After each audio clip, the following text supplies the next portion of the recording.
ভাইকে দেখতে বলে বিশেষ করবো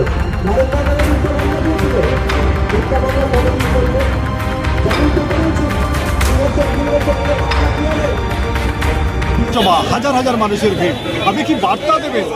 দেখুন, প্রথম কথা বার্তাকে দিয়েছি, আমরা বিচার ব্যবস্থার প্রতি ভরসা রাখি। কোর্ট ম্যাটার, কোর্টে আগামী 22 তারিখ ডেট আছে, সেটা আমরা দেখছি কোন জায়গায় যাচ্ছে। যেমন আইন বিচার ব্যবস্থা চলবে, মাঠে ময়দানে আমাদের লড়াই চলবে। আগামী দিনে এই ধরনের ঘটনা না ঘটে, এই ধরনের আবু সিদ্দিক হালদার, এই ধরনের শিকারী মুরাদের মতো কোনো পরিবার না ক্ষতিগ্রস্ত হয়, তার জন্য আমরা মাঠে প্রতিবাদ সভা করি। প্রশাসনের দুর্ভাগ্যের বিষয়, যাদের নামে এফআইআর অলরেডি হয়ে আছে, যাদের সাজা প্রায় এগুলো তো 10 বছর ধরে তারা খাটবে আশা করছি, যারা অন্যায় করেছে তাদেরকে এখনো পর্যন্ত অ্যারেস্ট করা কেন হয়নি। এই জায়গা থেকে বার্তা, তাদের বিরুদ্ধে প্রশাসনিকভাবে যে ব্যবস্থা গ্রহণ করা দরকার সেটা করতে হবে। এবং সাথে সাথে আপনাদের জানিয়ে রাখি, 1,75,000 টাকা আর বেশ কিছু ঘড়ি সোনা নিয়েছে, এখনো সেটা ফেরত দেয়নি, ফেরত দিতে হবে। এবং পরিবারকে ক্ষতিপূরণ সহ যে ডিমান্ড আমরা করেছি সেগুলো বাস্তবায়ন করতে হবে। সেইটার জন্য এলাকাতে সিআইডি সেজে আবু সিদ্দিকের বাড়িতে আসা হচ্ছে, কর্মীদের জন্য কি বার্তা দেবেন? এটা একটা আতঙ্কের বার্তা। এখন পরিবেশেরা তৈরি করার চেষ্টা করছে, আমি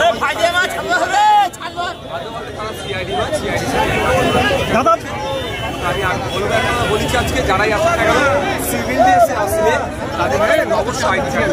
ভাঙড়ে পুলিশ সেজে সাধারণ মানুষরা মুস্তাক তৃণমূলের গুন্ডা বাহিনী অনেকবার ধরা পড়েছে, এবারে সিআইডি সেজে আজ হচ্ছে, কি বলবেন?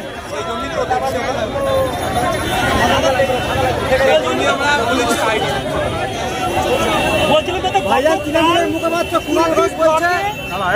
সভাপতিকে ধরে মারধর করা হলো এবং মানে বিডিও অফিসের মধ্যে, কি বলবেন সেই প্রসঙ্গে?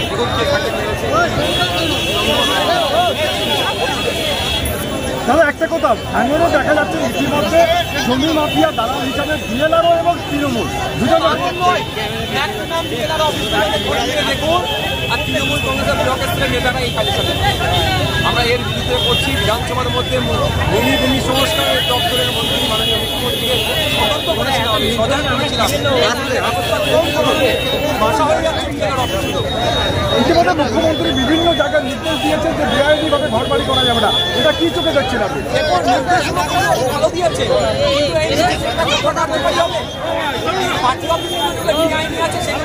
ভাঙবেন কোর্ট অর্ডারে বেআইনি ভাঙতে গেলে তৃণমূল সেখানে পুলিশকে আটকে দিচ্ছে, পুলিশ সেখানে ভূমিকা পালন করছে, এই ঘটনার মধ্যে জবাব দিতে পারবে?